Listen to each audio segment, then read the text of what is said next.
So I must thank the KHDQA for this opportunity and for the timely one, because the World Health Organization has indicated that the main psychological impact to date is elevated rates of stress or anxiety as new measures and impacts are introduced, especially quarantine and its effects on many people's usual activities, routines, or livelihoods. Levels of loneliness, depression, harmful alcohol and drug use, and self harm or suicidal behavior are also expected to rise.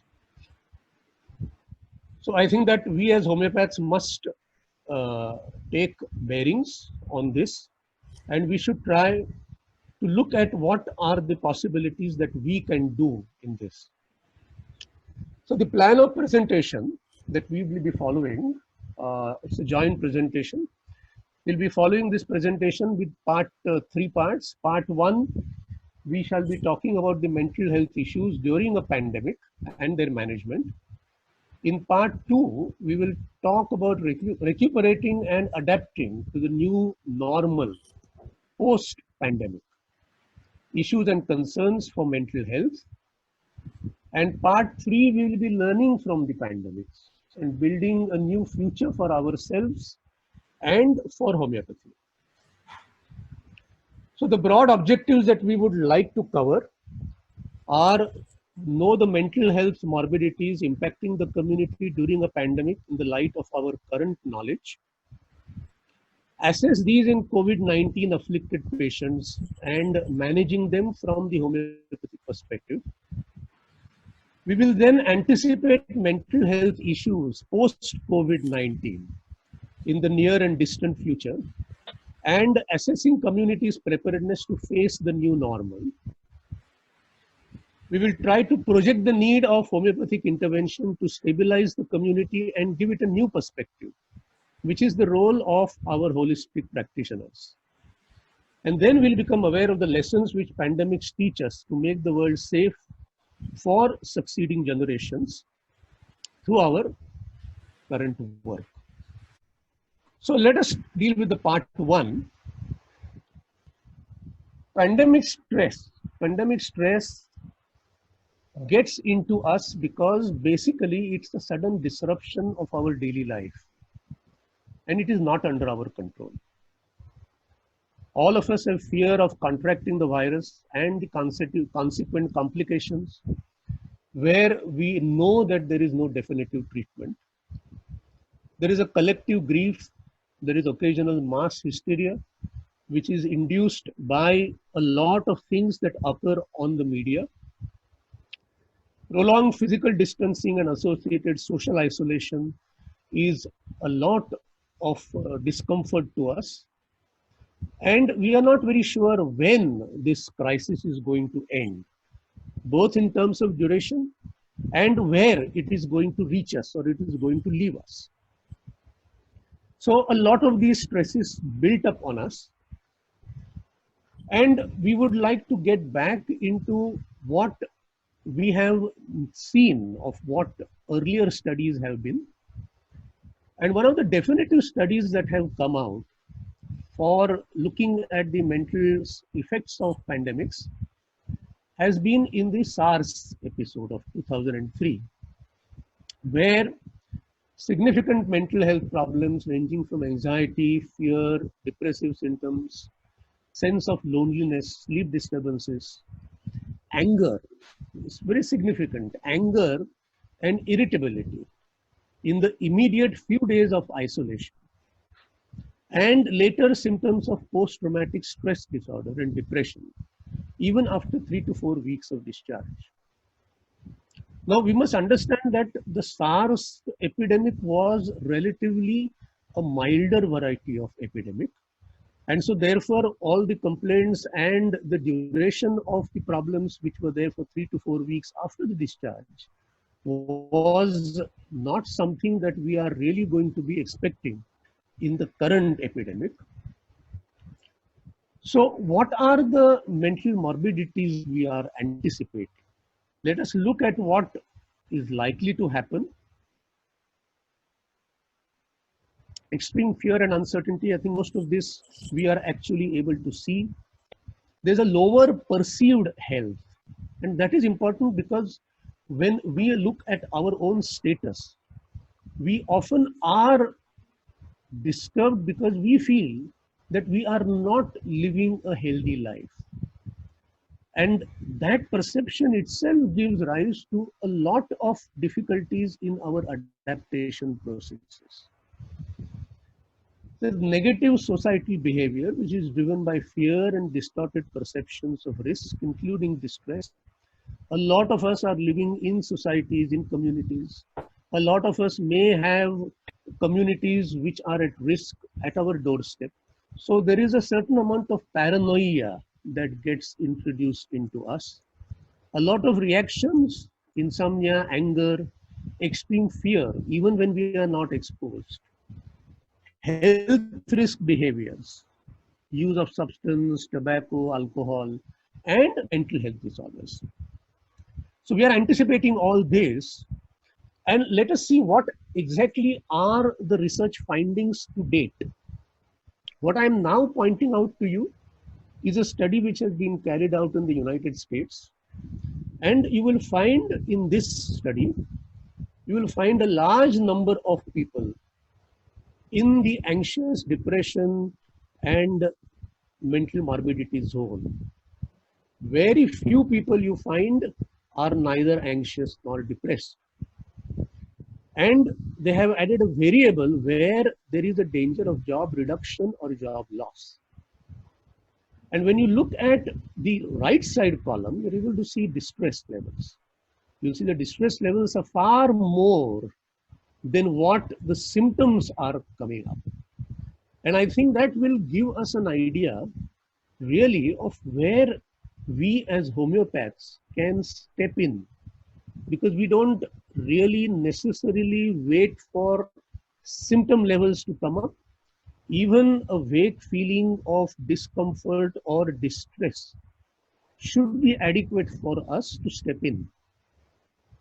We are also able to see the substance abuse, which has gone up. The same study is pointing out where the binge drinking, the prescription drugs, and the illicit drugs, in what way they have gone up. What about the mental health in India? I think we have already been exposed to a lot of these very, very disturbing photo images in our WhatsApp and in our newspapers. But there have been studies carried out on the ground in our country as well.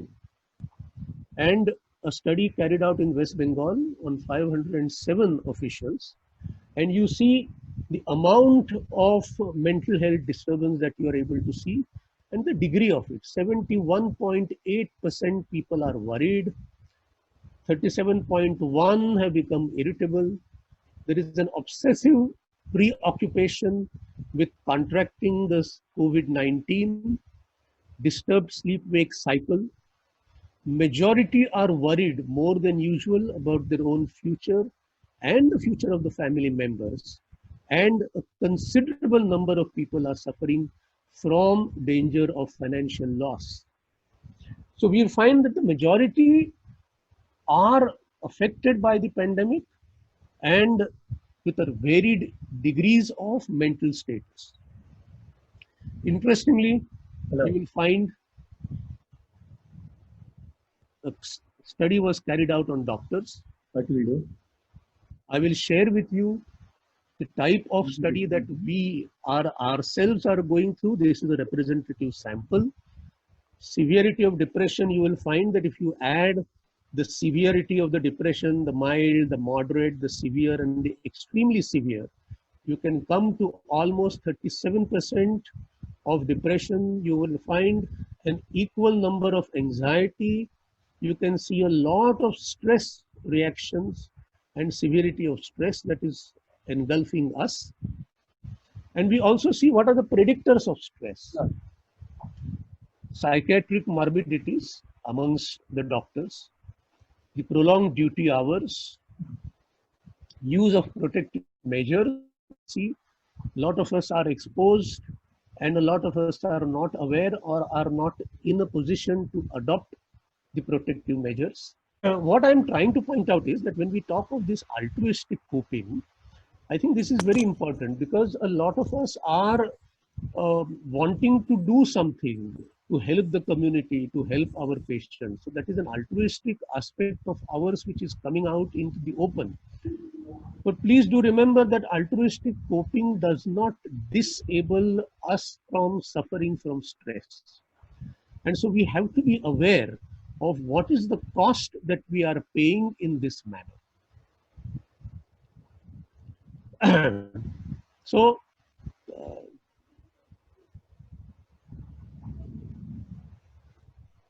so what is the principles of the holistic healing approach? What I'm going to do is that I'm going to lay down the broad principles of what we should be doing.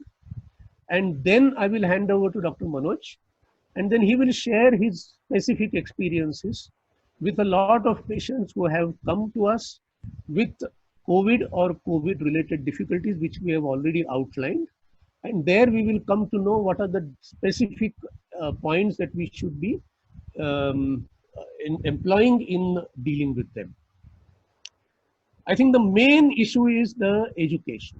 We have to be educating our community, our patients about the common adverse psychological consequences and the ways to encounter them.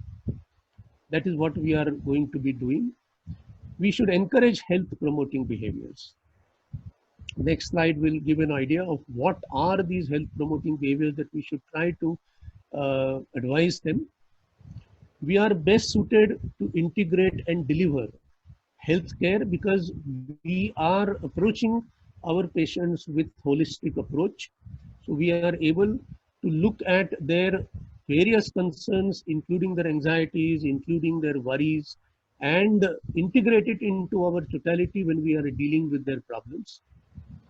We should facilitate problem solving. A lot of them have questions, a lot of them have difficulties on how they should be dealing with their day-to-day issues in their family, with their senior people, with their children. So it is there that we as helpers and as advisors will be of immense help to them. We can empower the patients, their families, and the healthcare providers. And most important, what I would emphasize is we have to self-care. We have to take care of ourselves because we are the healthcare providers, and our health, mental as well as physical, is of immense importance if we have to deliver good to our patients. So, what are the measures to promote wellness? Stay connected. Stay connected with our community, with our friends, through our various social media. Keep up our physical activity. Please do not underestimate this because keeping an optimal physical activity open is a sure shot way of trying to express our built up tensions within us. If we don't express these tensions, it will get bundled up into us, and don't be surprised if we find ourselves irritable and angry, because that is the way that our tensions are going to express themselves. Any number of patients will say that the temperature in the home has become very, very high. In fact, yesterday at 11 o'clock, I had a patient from the USA who was saying that, look, my husband and my daughter are fighting with each other for no reason. And all that the daughter has done is that she has not filed her income tax returns, which are due to be filed in July. Now, this is something that I think occurs in most of our households because we are not really paying attention to safety measures which are there with us and which we would normally use. Regular sleeping patterns, regular healthy eating, and limiting excessive exposure to distressing media. I think that is something that we must follow in order to preserve our mental hygiene. Suicidal substance abuse, I think obsession is something that we have to take care of. And This is something which is very important. I think a lot of us are votaries of some sort of stress management techniques. We are doing our Sudarshan Kriya, we are doing our meditation, we are doing mindfulness, we are doing yoga. I think these are the things that will help us tremendously in trying to keep ourselves and our balance. So, with this, I will now request Dr. Manoj to take over and to share his experiences in terms of what we have done. Thank you. So, good day, good afternoon to everyone. I'm audible? Yeah, yes, sir. Please continue. Lovely, lovely. See, this is very, very important aspect which we are going to discuss. I'm visible also? Yeah, sir. Right. So, I have made presentation in two parts of sharing with my clinical experiences in these last 2 months, specifically last 2 months, March and April, and some part of May, since the lockdown has started. So I'll be sharing first part with the experience of the news or the idea or the feel of COVID in community and how it affects various people and how the various psychiatric or psychological disturbances is visible in our day-to-day practice. So I'll share with different age group. There is a case of one boy who was not ready to come out of his room. And there was another case where there is a fear with going to investigate. He was not ready to go for investigation. The third case which I'm going to share is a lady who calls me almost every other morning and wants some reassurance that she will be all right and she will not suffer from COVID. And she went on asking regularly that when is this going to end?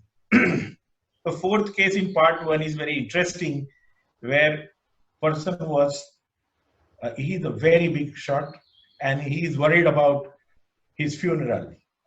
He is going to suffer from COVID and who will do funeral? And if my son is not going to give me last rites, then my end will not be happy end of life. So very interesting part which is coming up. So I'm sharing with you first case, which is of boy whose father called me and said, my son is 11 has turned inward, and since the pandemic of COVID-19 has started, he doesn't allow any one of us to step out of the house, even for essential needs. He has become very fearful to the point of phobia. Now, this is very interesting situation where the child has gone just listening to certain media, news, various processes, and he has confided, and not only confided, he is insisting that no one is going to step out, otherwise COVID will hit us. Recently, he developed sneezing in the morning, and he started feeling that he has already contracted COVID, and he was very sure about it, and that's why this phone call has come. There is a strong, why I'm sharing this is very important, strong family history of depression in paternal grandmother and that side of family, and there was a history of TB father. Please note all these things. I'll talk to you about this value of this information in second part. What is the child suffering from? His child's fear is proportional to the stress of COVID-19. What is the role of homeopathic physician? Physicians' actions are important. And you note down all this. Friends, there will be a lot of questions will come to your mind because I have summarized each case. Each case is a long case and a short acute case followed by a chronic case taking. But I have done it in 1 or 2 slides to drive an essence. So please note down each case. There are some questions will come in your mind. You are free to ask me at the end of the session. Remedy and various non-remedial measures which I have used to stabilize each individuals. So coming back to this child, as a child, overprotected, fear of dark, alone, sensitive to quarrel at home between mother and grandmother, there is a quarrel going on and the child is extremely sensitive about it and he doesn't like this happening regularly. and he's always anxious and worried. He gets confined to room even in such situation. He's a very chilly patient, loves eggs, loves indesirable things like pencils, chalks, and sweet. He has a perspiration profuse and recurrent respiratory allergy. Friends, remedy is clear to us. I don't think so something big remedy I'm going to talk about. Most of us can guess. Can you guess? Note down what remedy you think about. This will make it more clear. And interesting part, homeopathic Matra Medica repertory is full of experiences. If you go to repertory, mind, fear, disease of impending and contagious, epidemic disease of.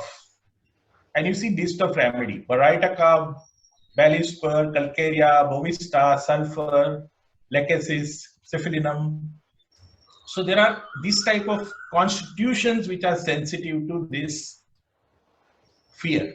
This is fear. This is not exactly a infection itself. So we have to remember, I'll come back to this part of rubrics again in second part when I'm talking about. What I have done is I given child Calcarea carb weekly 1 powder. And he has shown remarkable result of recovery. I thought of stramonium initially. I thought of other remedies of fear. But after studying whole case, seeing this rubric, I have given only Calcarea carb single dose to this child.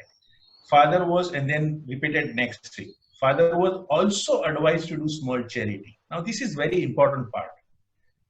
You are confined to what happens to you. If you liberate yourself, things changes. बचपन में माँ कहा करती थी कि जब भी ग्रहण हो ना तो दान दिया करो, दान दो ग्रहण छूटे। तो बचपन में मैंने सीखा था, वही चीज उनको समझाया कि जो कोविड का ग्रहण है छूट जाएगा और अच्छे से छूटेगा और फ्यूचर अच्छा होगा if you give something, whatever, wherever you are, in whatever position you are, do something. And this has been done, carried well by father on instruction. And not only food distribution packet he was doing, after some visit, son joined him. Now this is critically important activity. It's not just the remedy. It is remedy plus an action, which will make huge difference to the psyche and stability of this child. And we could see that. Now I'm taking you to another very interesting case. A number of us will be agreeing that we will be also very scared of this. And patient having fever for 7 days. And this is a story of early part of April. And all the time you have a news of how quarantine is being done and these processes and how society reacts. And this person was not ready to go for investigation.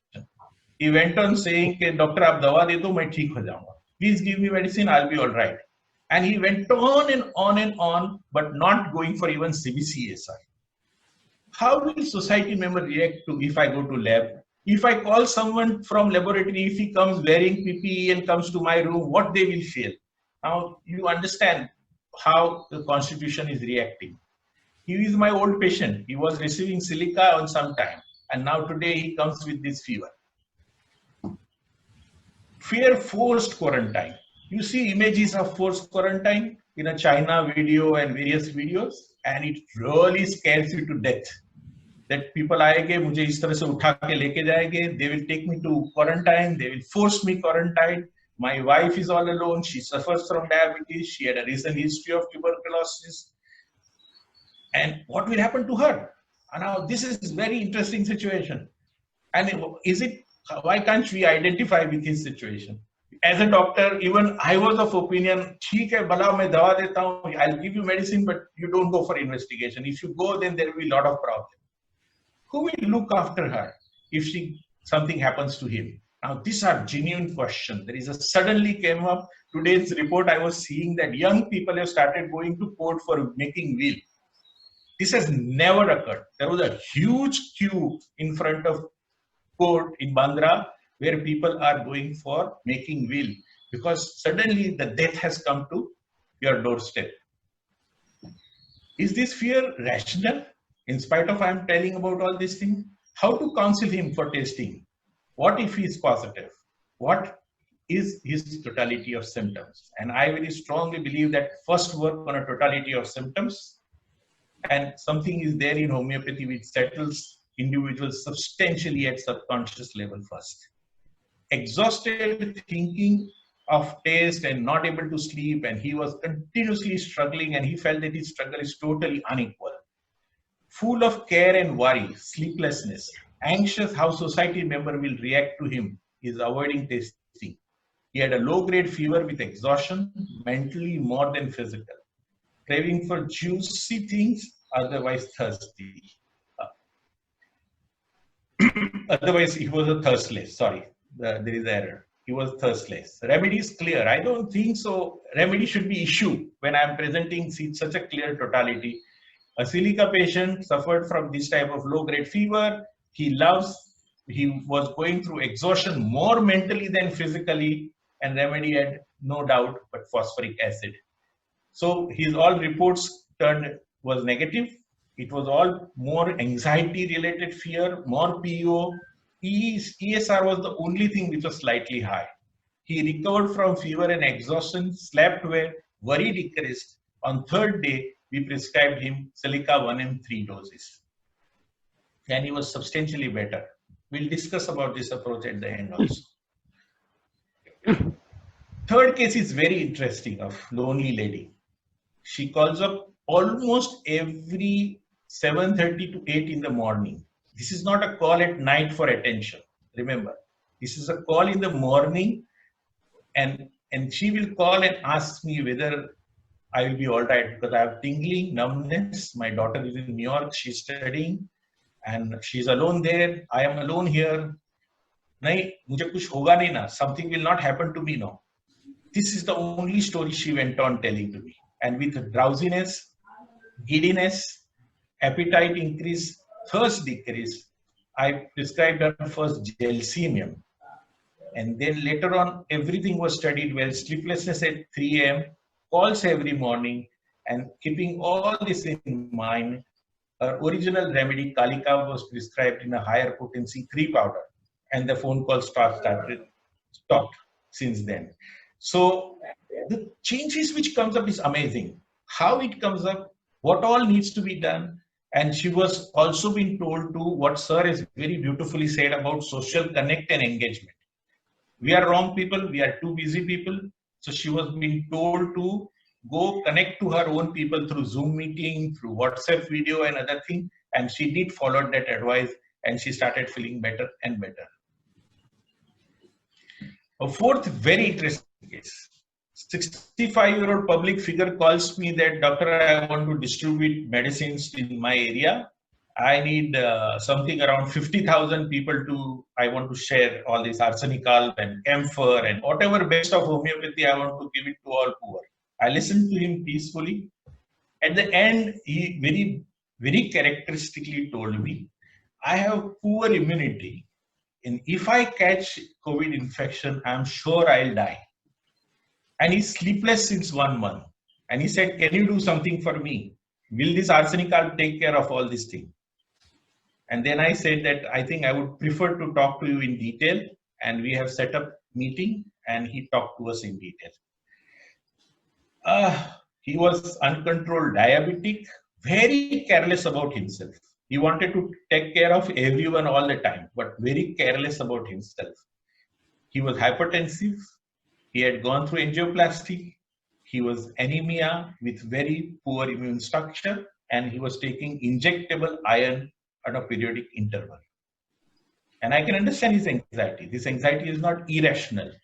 What is characteristic is very important.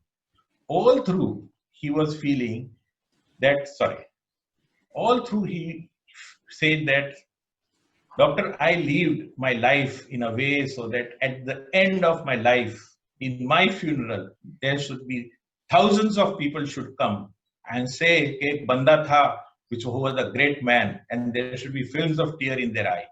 Very interesting expression. I am leaving to have funeral of the best type, where people will forever remember that such man has arrived on planet Earth. Now what? The dream will be never fulfilled. If I died of COVID, I am sure even 20 people will not be allowed. What will be about my last rites? Who will give me last rites? My son will not be able to give me Gangajal in my mouth also.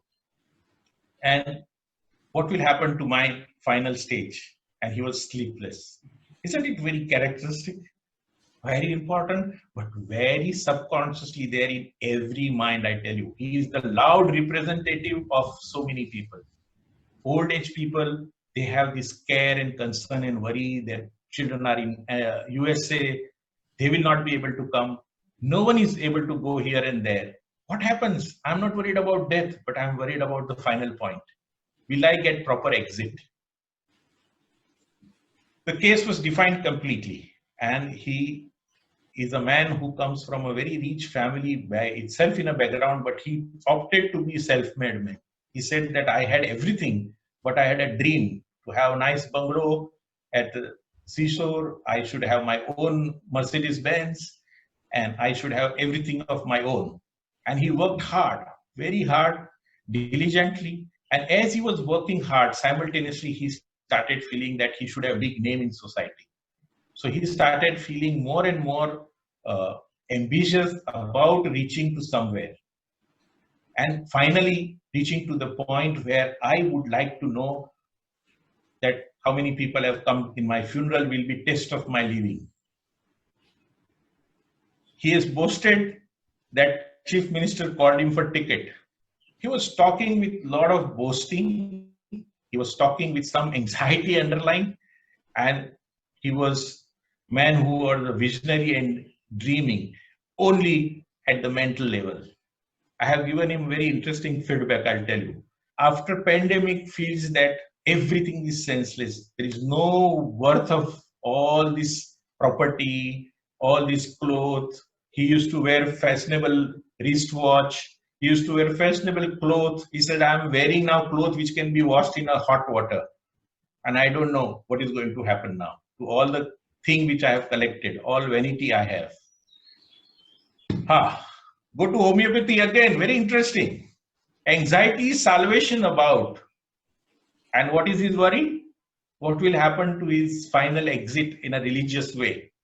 So we have a rubrics, anxiety, salvation, scrupulous about practices, specifically of the religious nature. There is remedy, group of remedy, lipo, stephysagria, sulfur. He is a boasting. He has a complaint of sedentary habit. He has a sexual desire with open impotency. Hungry, eats easily, craving for sweet and hot food. My dear friend, again, totality when it is on such simple platter for homeopath, this shouldn't be any problem. Remedy is clear, I think. Lycopodium. He was being given lycopodium. He was being told to follow proper advice of diet. And the very important point I told him is, dear friend, you have visualized everything about wealth, but not of your health. You have taught, visualized about dream of having wealth. Yes, you have dreamed about having big name in society. Yes, but you have not visualized simply about your health. And he nodded very correctly, said, you are so right, so right, so right. I have never taken care of my own health, and I'll start doing that now. And he started following certain advices. It's just recent happening, so I don't want to claim a lot of tall thing. But first thing happened after taking lycopodium, that he said that he slept very well. And his anxiety levels are also substantially low. He is also now taking Zoom class on yoga and pranayama every morning. He has a lot of friends. One of the friends has helped him. So friends, now coming to the last slide of the part one. We have discussed all these things which have not actually gone through COVID. They have fear that they will contract infection.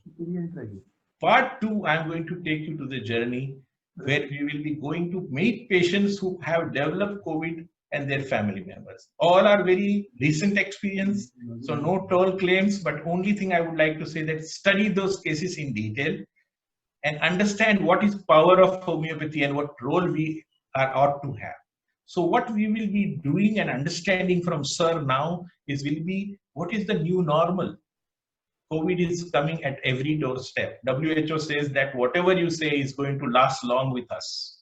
So we have to have a change in us, change in our lifestyle, change in our processes, and no one is better than Kumar Dode sir, who will guide us in future how to handle our mental health in COVID. Part two, sir. Yeah. So I think Dr. Manoj gave a full picture of what type of issues which come up and which a homeopath can tackle. And what was very significant is that none of these will actually, if you look at it, none of them will actually fit in into any known psychiatric morbidity.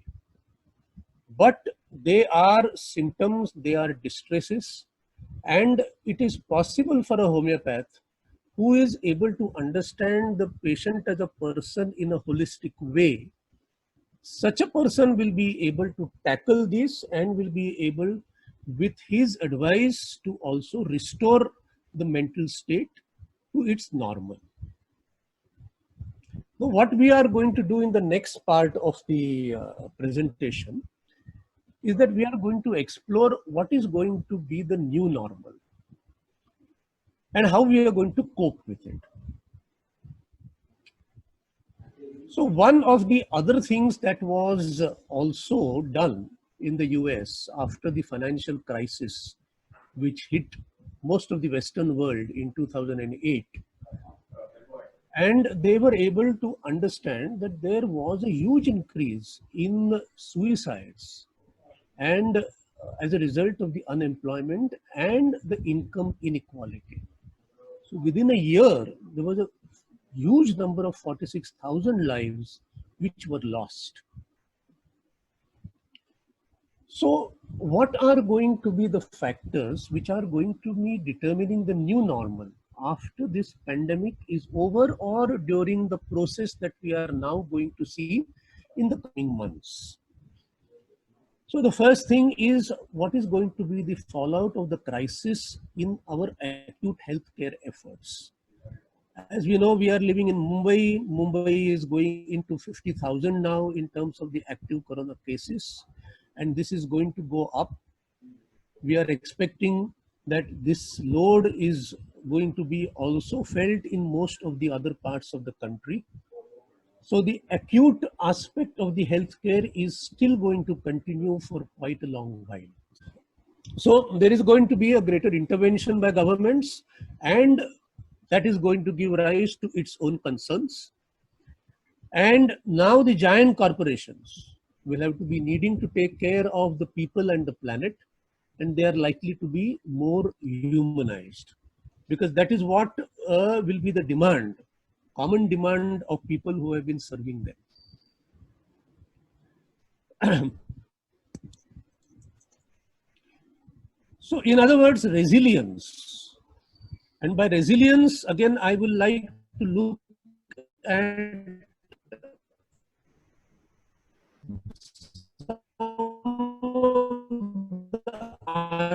Sir, there is some disturbance in the voice, sir. Has spoken about, and he will take them ahead. He will be in order to improve the resilience of the systems, because when the systems are going to be resilient, we are going to be able to rebound in our back to its normal. So we are going to be looking at these. This is the normal railway station. This was a picture in yesterday's Hindustan Times of Bombay Central. This is going to be what is going to happen from tomorrow in terms of the aircrafts. This is going to be the ordinary man who is going to struggle. Sir, your voice is breaking, sir. There is some problem with the system. It's a network issue.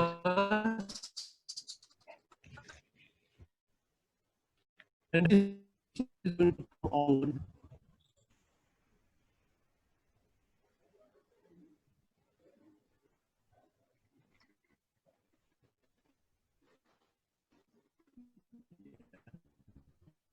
Right. So we are talking about the type of vulnerability and the type of issues which are going to be considered. So we are looking at these vulnerable populations, which you are seeing on the left-hand side. And you're able to see the type of people which are, so you can see migrants, As a large part of the vulnerable population, you are able to see people with psychiatric premorbidities, we are able to see the elderly, we are able to see the children. So most of these people are going to be people in the vulnerable age group.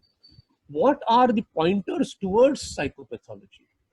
Which people will become vulnerable? So you are able to see anyone with prolonged suffering. And you recall what I said earlier. What has been the perceived health, perceived subjective health? And suffering is something that is always subjective. So anyone who feels that he is not well is likely to be prone to developing psychopathology, intense suffering, associated complaints, for example, suicidal behavior, and wherever there is a significant impact on our functioning, routine functioning, or our social functioning. These are the people who are going to be prone to psychopathological symptoms. So we have possible psychological symptoms which you are able to see. Again, you see in all these patients, all the vulnerable groups, with all the risk factors that you see, you can see the type of psychological symptoms that we should expect. And you will see, depending on the age, children, tantrums, clingy behavior. Often we are saying that the child is regressing. So these are all reactions to the stress that we are able to see. Anxiety, insomnia, depression, persons with mental illness, exacerbation of symptoms or relapse. So we have people with schizophrenia. This morning I had a call from a patient mother who is saying that my daughter, every morning she sits up and for 2 hours she is so restless, I am not able to control her. She is a patient of schizophrenia who has now decompensated because of the type of stresses that she is going through. And what is the collateral damage to physical and mental health? We have already spoken about the changes in lifestyle. We have talked of business losses. We have talked of investment losses. And we have talked about the worsening of the existing disorders. This is very interesting.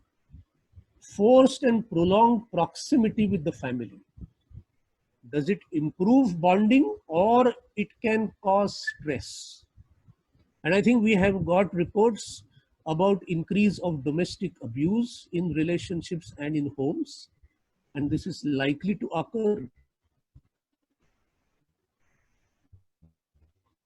Lack of access to alcohol, now luckily alcohol is opened up in most parts, have stress busters, and delayed risk to mental health. And this is, I think that what I have said, bold, imprinting of vulnerability. I think what psychiatrists have often observed is that risk to major or minor mental illnesses or psychosomatic disorders can remain elevated for years, even after the stress has passed. And I am repeating this because what we are able to see now, which can extend for 3 months, 4 months, 6 months, all these people will retain their vulnerability to enter into stress reactions. So we might encounter cases of major or minor mental illnesses in the coming months and also in the coming years. Risk of worsening or relapse in persons with existing mental illnesses, and tipping of vulnerable persons into alcohol and illicit substance abuse. And lack of exercise, all of us know, can result in obesity. There are a lot of jokes going on WhatsApp about this, but lack of exercise and consequent exacerbation can give rise to diabetes, blood pressure, coronary artery disease. All these points are likely to be up in the coming months, coming years. We are also able to see parts of this occurring at the socio-emotional level, aggression and protests which are occurring, criminal acts, before a slow and gradual recovery process will start. So how do we develop psychological resilience? We'll get into the homeopathic aspects of how we are going to improve resilience. With the psychological resilience, there are some measures which we can adopt. Learning realistic optimism. We are doctors, patients are going to come to us, they are going to expect the world from us, they are expecting the sky from us. We are not magicians, we are realists. But we are not going to say that this is going to be never going to change, this is going to be this, and we have to suffer ever endlessly. Realistic optimism is that we hold a hope using our knowledge of what is happening in the medical world, using our knowledge of what is happening to the individual who is confronting us. And we are looking at developing gratitude. And this is a very powerful emotion. I think prayer and gratitude are certain emotions which make us whole and which connect us to people. Accepting what we can't change. We can't change the lockdown. But in the lockdown, we need to face our fears and we need to manage our anxiety. That is where a homeopathic physician can step in. We should be asking for support. And I think this is something that we have to be sensitive to, because a lot of us are very wary of asking for support, because that throws us in a very weak light. Asking for support is something that is a natural thing, and we have to emphasize that it is something that we should not be ashamed of. And ultimately taking responsibility for looking after ourselves, because that is something that we have been repeatedly saying, that as health providers, our responsibility to look after ourselves is primary. This is a diagram that will help us to understand that as holistic health practitioners, we need to look at all these aspects: the environment, our health, our relationships, our security, our purpose of life, and our relationship with the community. And as long as we keep all this in hold and before us, I think that things are going to be difficult, but we are going to be able to live through these times and look forward to better times to come. One thing that I would like to leave this section with before I hand it over to Manoj is that we have to get into telehomeopathy. The Central Council has now put down these regulations. They are there on the website. Please try to understand that as caregivers, the more easily we are able to understand what telehomeopathy is, and we are able to employ it in a responsible way in our routine work, I think we are able to reduce the burden on us, we are able to keep our patients safe, and we are able to do the delivery of healthcare, which is something that we are bound to do. There are issues and difficulties which Dr. Manoj is going to point out in terms of putting telehomeopathy into action. There are challenges, and I think that us as health providers and patients of ours will need to learn this and will need to come to the new normal. Thank you very much, sir. Really, it is enlightening to get some basic guidelines, because I will tell you a story where it was suddenly this has come to all of us and we are coping up with it. And to be very frank, I'm personally coping up with a lot of issues in my personal family space, in my practice. You don't know what to do. This is the current reality. Let's see what patients are teaching us when we start taking responsibility. That's what I've learned in my institute, is take responsibility. We continued our hospital at Palghar in all adversities. Thanks to our director, Dr. Anand, he was like a fireman. He kept the burning of the fire so well that every student stuck around and they started working for hospital. There was a continuous threat of getting infected. And this is not which part one which I talked to was a patient. All of us has this fear, and it is better we have such fear, so that only in that circumstances we will be able to take care of things much better. So what you see in capsule, Dr. Shankar Narayan, who is our MD person, and he was very rock solid, taking care of casualties, seeing all patients coming up, and that's how various experiences in Palghar also started coming up. But fortunately, Palghar doesn't have many cases. So we started working there, but not so many cases. On the other side in Bombay, things started changing, and we started getting responses because of this distribution of arsenic alb and other thing. There was suddenly upsurge of people's demand for homeopathy. So this presentation part 2 is focused on patient who coming with COVID. And not only that, those who are susceptible to COVID, I'll tell you from the reason that the more you are stressful, more you are likely to have vulnerability of catching such infections. I'll talk to you as the presentation goes on. So what is our focus in this entire thing? Finding out this vulnerable constitution and what is the role of homeopathy in adapting to this new normal. Totality of symptoms is the key to everything.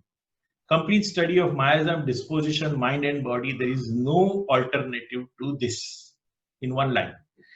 Genus epidemicus is useful but has tremendous limitations unless and until we go back to classical homeopathy. Rehabilitation of COVID patient is another psychological dimension. I'll share with you one case. We don't have time for a lot of cases, but one case which has touched me the most was someone who was free but couldn't go home because there is a granddaughter there. Role of homeopath in leaving such challenges. So we'll focus on this. So let us understand in brief what Sir said at a practice level, that stress is something which has two dimensions. One which is outside forces and one which is inside you. The stress can be conceptualized as a life event that disturbs equilibrium of the person's life and his adaptability to his circumstances. Stress response of an individual to demand he or she perceives as taxing or exceeding his or her personal resources. So now what we have to do is the actual stress in life. Yes, COVID poses an actual stress. COVID poses stress of social distancing. COVID poses stress of mobility of various resources. COVID poses stress of finance, are actual stress. But there is something which is perceived stress, and there is something which is stress which is generated or exaggerated because of our inner constitution, our inner vulnerability. The experience of this stress is directly proportional to vulnerability within individual.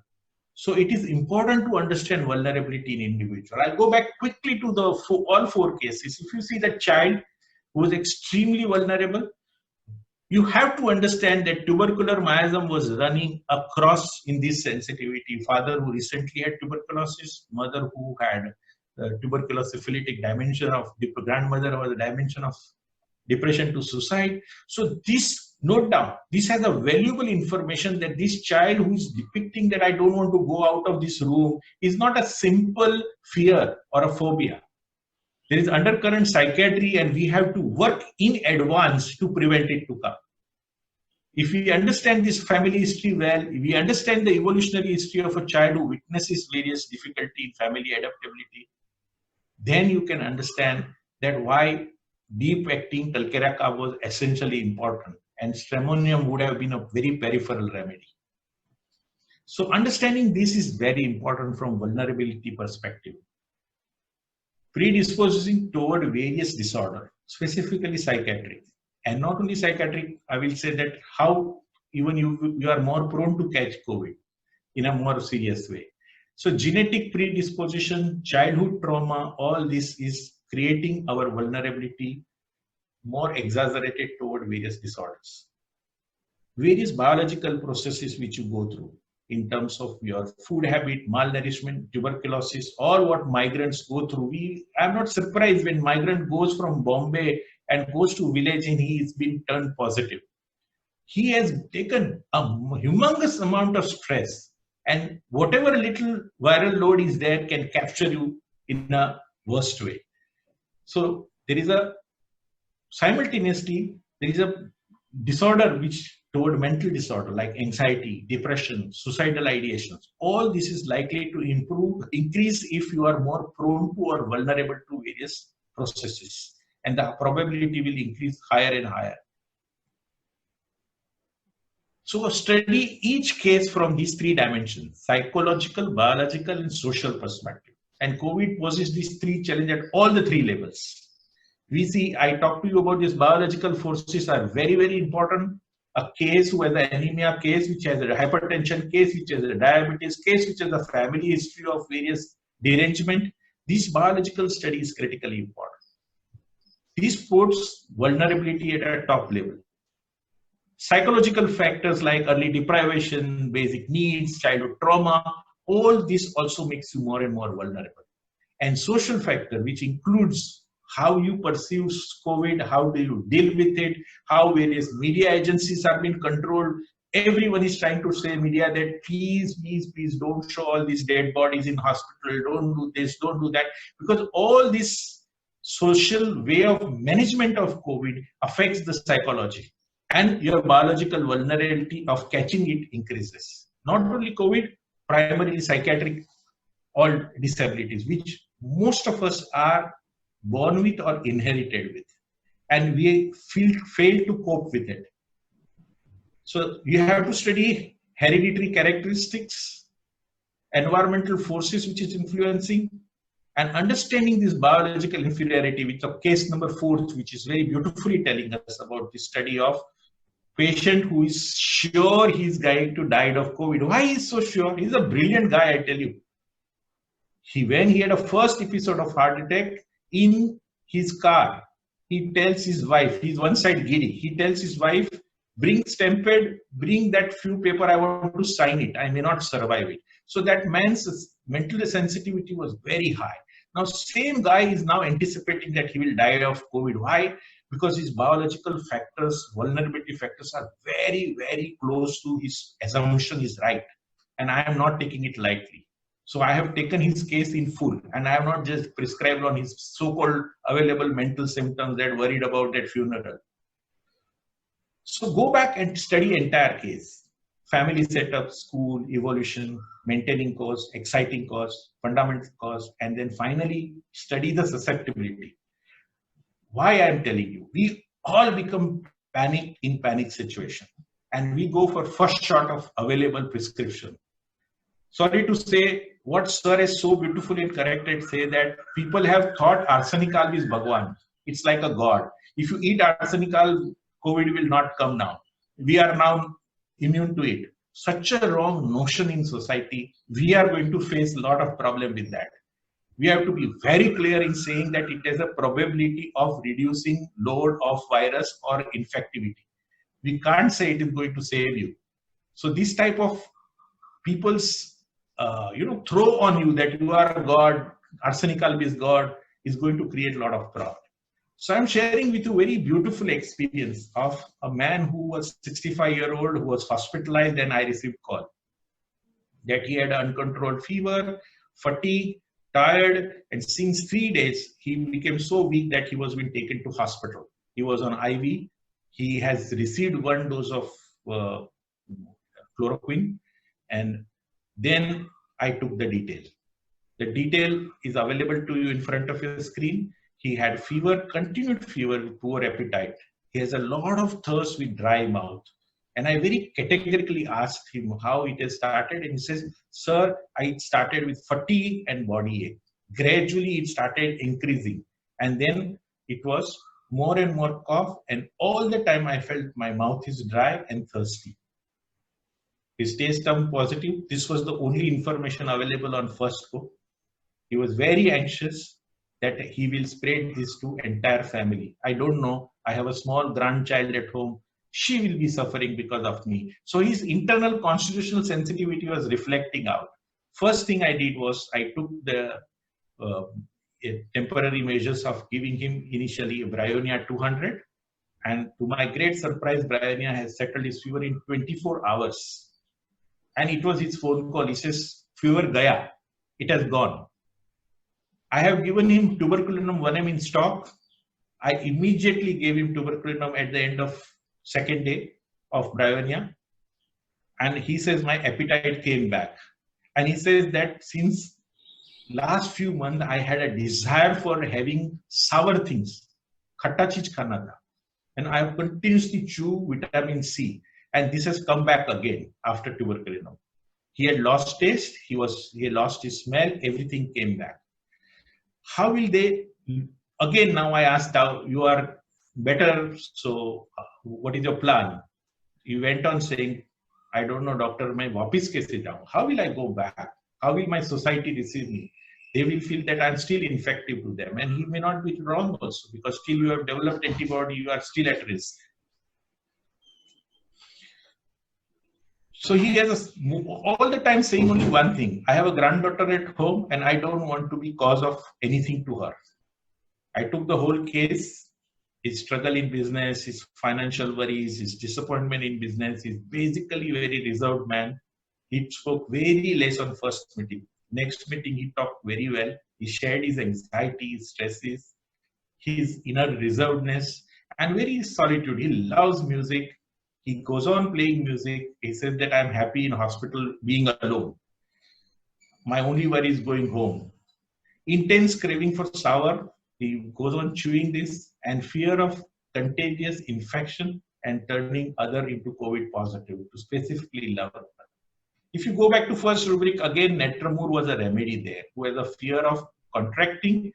And interestingly, Aurum muriaticum nitroretum is a remedy where it is written that they have fear that they will infect others. So I studied both, but looking at the whole case dimensions, I gave Netramur. But this remedy needs to be understood. We have also a lot of natrum and muriatic seeds in Aurum mur nitronetum. Both are negative in 4 days. His wife and son got infected. They immediately started treatment. First, initially I gave arsenic to all family was given, but when I took wife's detail, I gave her phosphorus and then followed by her detailed case in Silesia. Son, who was little more critical, was on oxygen. He was better with arsenic 200 followed by 1M, and then followed it with the entire case was taken as I told you in whole my chart. We call it essential evolutionary totality. And Kalikab was coming up. In that case, arsenic and Kalikab relationship was very emerging clearly, and he beautifully showed response with Kalikab and responded. All of them came back home, but in different places. Koi bhai ke ghar gaya, koi hotel mein rehne gaya. Why? Because the small kid at home, and yet the antibody is not very sure. Very, very interesting and powerful part is they had a 6 lakhs plus bill in hospital. Friends, listen to this very carefully. They had a 6 lakh of bill, and all best of my consultation and everything, we helped in 7,700 rupees to 3 people with private consultations and everything. You see the starking difference. If we are able to catch early, we are able to treat well, treat with guidelines given by Hahnemann in Organon, and we have tremendous role to play. While I was preparing this, I received one more case, because now it is in air that I have been able to help them. So one referred to another. So now this, already I have treated 6 or 7 cases by now in this last 8 to 10 days. Now this case was in ICU with pneumonia positive. And straight, clear cut, why I am saying again and again, patient speaks well. I connected on video. I talked to them in detail about what is current state, and his case was clearly indicating to phosphorus with weakness, thirst increased, and specifically he was saying my appetite has increased so much since this infection. For me, this was over. Rapid descent into chest, and with such type of COVID where appetite goes down, taste goes down, smell goes down, this man is talking about appetite increase. I gave him phosphorus. Today morning at 7 o'clock he calls saying, thank you. I feel so good and I want to go home. So hospital expense will be unbelievable. We have recent history of ICU care takes to bill around 10 lakhs rupees per individual. Friends, I'm telling you that compared to that, we have absolutely negligible cost, and we have to work together. Genus Lepidemicus is very important to start with, but it doesn't end anything. Probably it is the beginning of homeopathy. And what we have to do, what we have done at Palghar is sharing as many as people with Arsenicol, but simultaneously we are also spreading word of homeopathic care is complete, total, holistic, and it needs to be delivered at a total level. Just taking arsenic is not going to suffice. So our preparedness to screen, now each case demands an individual attention. Are we prepared? Are we prepared to look into if mass comes to us? We have done that in Bhopali. Past experience we had when I was going with my team, 2 or 3 people on jeep, and we are treating malaria. And in 1 hour, we are seeing 60 cases of malaria, 70 cases. It was a big challenge. So we did the whole system of health worker, teach them about basics of what is required for individualization. So building team of health worker is critically important. Though it is last moment, according to me, we should have done long back as an Institute of Homeopathy, but we should have our Ayush Swasthya Karyakar who are working for us, and most of the job is done of collection of data, recording of data, and then the job of individualization and proper consultation is the only process. So a 1 hour job can be reduced to 15 minutes job. So if we build such type of training program, we build such team, we have a better hope. Preparedness to document large data in a standardized format. If I have all your email ID, our research team, Dr. Prashant, has developed a beautiful questionnaire on Excel sheet. We will share it with you. All of us come there, improve that questionnaire if you find some questions are missing. But standardized recording system is important for larger research for homeopathy. So we will share with you that part with the permission of our organizers. Reducing the stress of community by assuring that we are there. My Huna factor is critically important for homeopath. If homeopath is sitting at home and not going on the field, I think we are not doing justice to this epidemic. Every epidemic has posed challenge, and homeopathy has been popular during epidemic because homeopaths have lived up to challenge. They try to find out solutions in these given circumstances. By giving some people just distributing remedy is not a service according to me. Are we ready to take up challenge at individualized care, which is our expertise, organ on which we are able to practice on each case? And I said, yes, we have n number of people who needs to be employed in the right direction. So working on a standardized format and building Ayush Health Worker team, which I shared with you, team up with government and private consultants. Like we have a beautiful relation with our consultant from modern medicine, and we are able to help them in ICU, in number of other areas.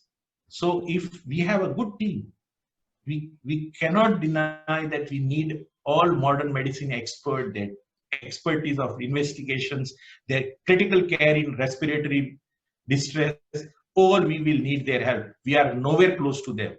But we have a very important role to build host factor, immunity factor. That is where they also respect us. And it is a time to come together and deliver. So in new scenario, what is most important is doctor-patient relationship is going to be very key factor. Homeopath, key factor is his assurance to patient that I'm there and I'm going to work for you, like what I shared with you in few of all these cases. Using modern technology on a long case. For me, it was a long struggle. I don't know how to even set a Zoom meeting. I started learning that. I have started helping patients in USA also, some of our relatives and other people who are calling upon. Understanding scope and limitation of telemedicine important. What is 360-degree cannot be compared with telemedicine, but we have to learn certain techniques, how to relate, how to give that personal touch so that our homeopathic dimension of individualization can be achieved. And helping in rehabilitation of society. After antibody formation, they are the best worker according to me. The man which he is talking to me, Netramur man who feels worthlessness, I feel he is the most worthy man right now. If his antibody comes negative, he can enter any space and deliver job for us. So rebuilding confidence in community, that those who are now overgone this experience of building immunity have to deliver their job for the health team. Right now, world is calling for building health team, and they are the best health workers. So we will look into that, and at personal level, all of us have to rebuild our clinic. We have taken new cases in our clinic, and I know the struggles which we have gone through. Like airport are restructured, railway stations are restructured. We have to build our restructuring of clinic. We have to create screens. We have to wear screens, but cannot compromise on personal touch. We have to create all protective mechanisms, and all patients every time asking, doctor, when will I be able to meet you? When will I be able to meet you? Because to me, homeopathy is working, but homeopathy is far superior than homeopathy itself. If in a substance like Netromuran salt in dynamite state can help, human being has tremendous energy and power. What sir has beautifully said about our prayers, our holistic approach, our helping other, the very vibrations of that has tremendous capacity to heal even the worst scenario. So creating this type of setup is important. Don't sit only on telemedicine. It is right now beginning. It is important, but we have to restructure, re-architect our clinic so that we can see patient one-to-one and back to our normalcy. So creating this together with architect, with consultant allopath, with building team in IPD, and a lot of job. I'm going back to Kumar sir again for guiding us further into what is the various things which we should take home in today's session. Thank you very much, everyone. So I'm going to conclude with a little,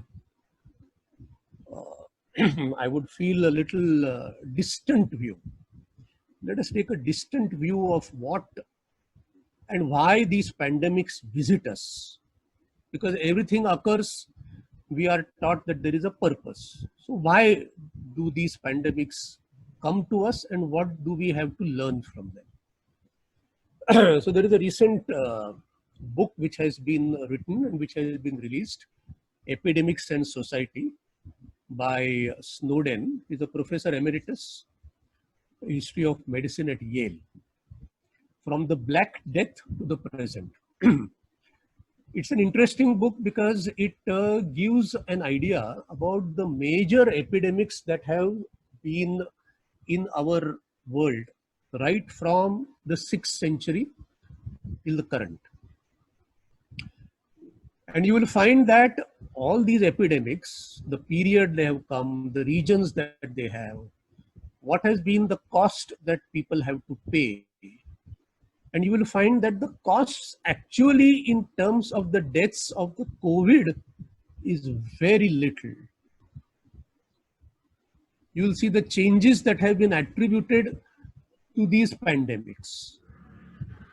Political changes, economic changes, religious changes, wartime changes. The last Spanish flu was responsible for an early end of World War I. What has COVID likely to do? That was the question that I was asking myself. And the likely global consequences of COVID will be to move away from globalization.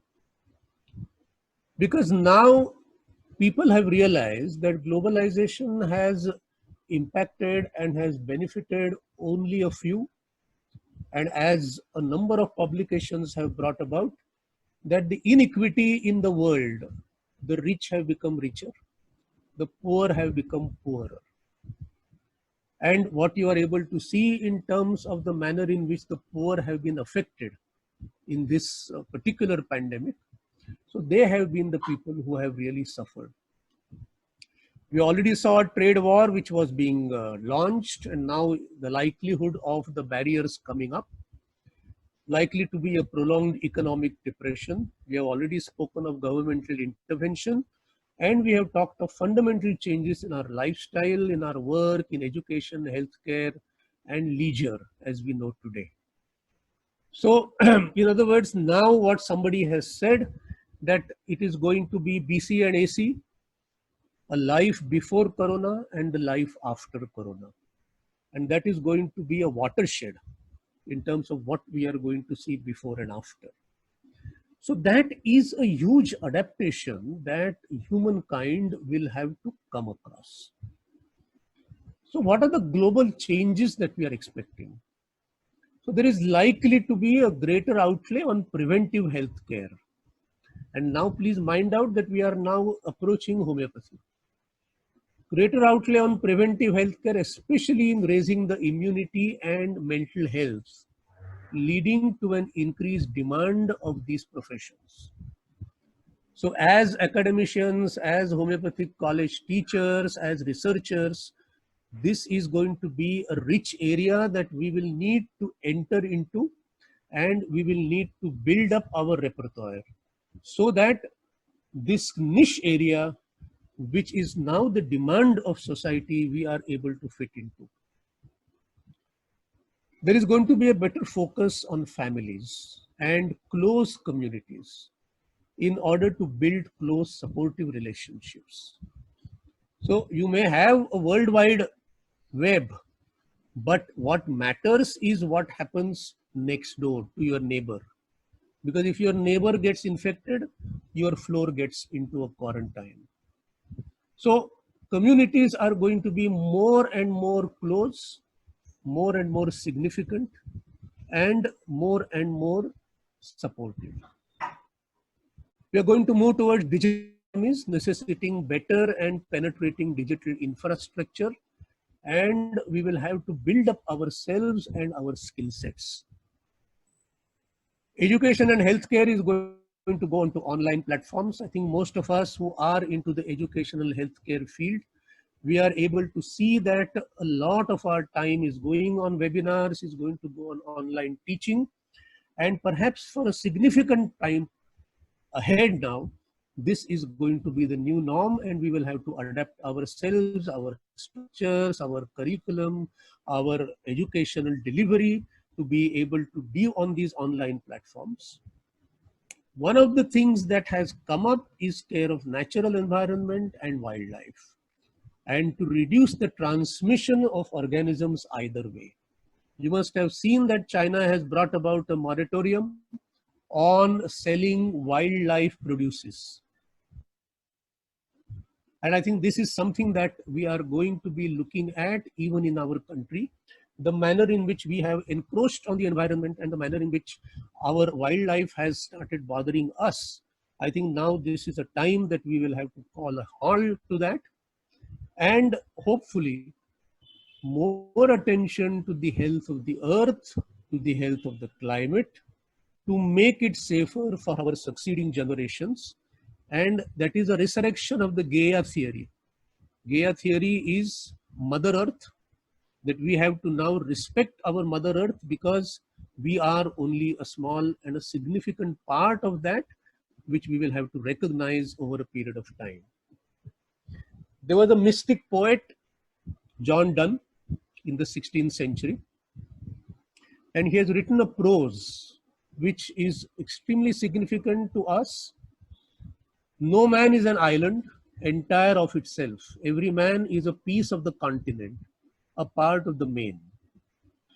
If a clod be washed away by the sea, Europe is the less, as well as if a promontory were, as well as if a manor of thy friends or of thine own were. Any man's death diminishes me because I am involved in mankind. And therefore never send to know for whom the bell tolls. It tolls for thee. I think this is a very European concept, that when a death occurs and when a funeral occurs, the church bell tolls. And an interested man sends his servant to find out who is dead. And John Donne is saying, never send to know for whom the bell tolls. because ultimately it tolls for thee, because you are a part of this universe, and what happens outside is going to be something that is going to impact you inside. There was a very interesting article yesterday in the Hindustan Times by Rohini Nilekani, and she is talking of reimagining India. A very interesting set in which she talks that we are constantly looking at us as a poor nation, living in scarcity. Let us try to look at a way in which we can experience abundance and look at all our resources, look at our people, look at our trained teachers, look at our flora fauna, look at our digital infrastructure, look at our spiritual resources, and look at our fostering of the community spirit. And if we are able to value all this, and if we are able to start building on this, then it would be worthwhile changing our focus from a GDP, gross domestic product, to a happiness index. And that is how we will be able to bring more meaning into our community. So when I looked at that, and when I tried to see that, well, can we do reimagining homeopathy for us? And how will we reimagine homeopathy? We are not looking at homeopathy as a symptom medicine. We are looking at it as an efficient healing medical science, and the most efficient science. Dr. Manoj shared with you what is the nature of efficiency and the extent of efficiency. You see the casting and you see the delivery. So you are able to deliver in a shorter time, you are able to deliver more efficiently at a lesser cost. It's the most sensitive and the most human-friendly approach. And I think that is what patients value in us. When they look at us and when they want to talk to us, when they want reassurance from us, they are able to see the human which is functioning within us, and we are responding to them not as machines but as sensitive human beings, and that is what they value in us. We as a discipline have the most comprehensive philosophical foundations, and a lot of our masters have built on them, and we have now able to understand the immense value that our philosophy has to bear not only on our practice but also on the type of advice that we give to our patients, and the most comprehensive healthcare coverage, which will include preventive, curative, and promotive aspects. And this is where I think we as homeopaths have to bring our forces together. Because today when we look at a national insurance system, the PMJ, the Prime Minister's system, it does not have Ayush as a significant input. And we have to work on this aspect. We have to share our experience so that we are able to understand. We are able to understand that a comprehensive health coverage covering all these aspects will be important for us to set ourselves as people who are serious and significant healthcare providers. And if we want to reimagine homeopathy, then obviously we have to reimagine ourselves also. So we have to reinvigorate homeopathy. And what will need to change? The homeopath. The homeopath must train in mental health and illness, because as we have discussed, this is going to be significant. If what we were told before the pandemic that depression is going to be the 5th best illness in the country, now this is going to draw it as probably the 3rd or the 2nd. So we need to understand mental health, we need to understand its recognition, and we need to understand the management. We need to understand the practice of telehomeopathy. There are no courses. I have seen some of the questions that are coming in. There are no courses, but we have to design courses. The whole document is there on the CCH website. Please go on the CCH website. Please download the document. All the details are there. The do's and the don'ts have been mentioned. Yes, the training program will have to be devised, and that will also have to be made online. We will do it as the Board of Governors. I think it is our business to be able to provide that service. We have to learn effective communication and online service delivery. And most of all, we have to do self-care, and we have to build our own resilience, because after all, if it is only in our invigorated part of us which we will be able to carry to our patients. Dr. Manoj has also spoken about the way in which we have to look at our homeopathic clinic, the social distancing that we will have to manage, the protection of the clinical staff that we will have to undergo because we have to do the infrastructure change so that the functioning is safe. The mindset of patients and their community, that will have to change. We'll have to help them to receive the care from a distance. And as Dr. Manoj pointed out, that we will have to go on training homeopathic community health workers to carry the message of homeopathy to the grassroots, because that is what we are going to be able to really practice on a large scale. I will end this with another small motto. I think COVID or no COVID, as homeopaths, we have to declare that we are still here to care for you. There was a book that I had read long time ago, The Web of Life. In fact, I had gifted it to my son when he became graduate. And one of the poems that have been there, the poem is attributed to one Red Indian chief, Chief Seattle. And just as John Donne spoke of Europe, this is something that a tribal community is saying. This we know, all things are connected like the blood which unites our family. Whatever befalls the earth, befalls the sons and daughters of the earth. Man did not weave the web of life, he is merely a strand in it. Whatever he does to the web, he does it to himself. So I think our consciousness has to be of a different character. We have to redefine ourselves as homeopaths who are connected to our science, who are connected to our patients, who are connected to our community. And I think it is through this connectivity that we are able to deliver what we have come and what we have taken upon ourselves, the mantle of the homeopath, to carry forward the dream of animal. Thank you so much for all the careful attention that you have given. Thank you.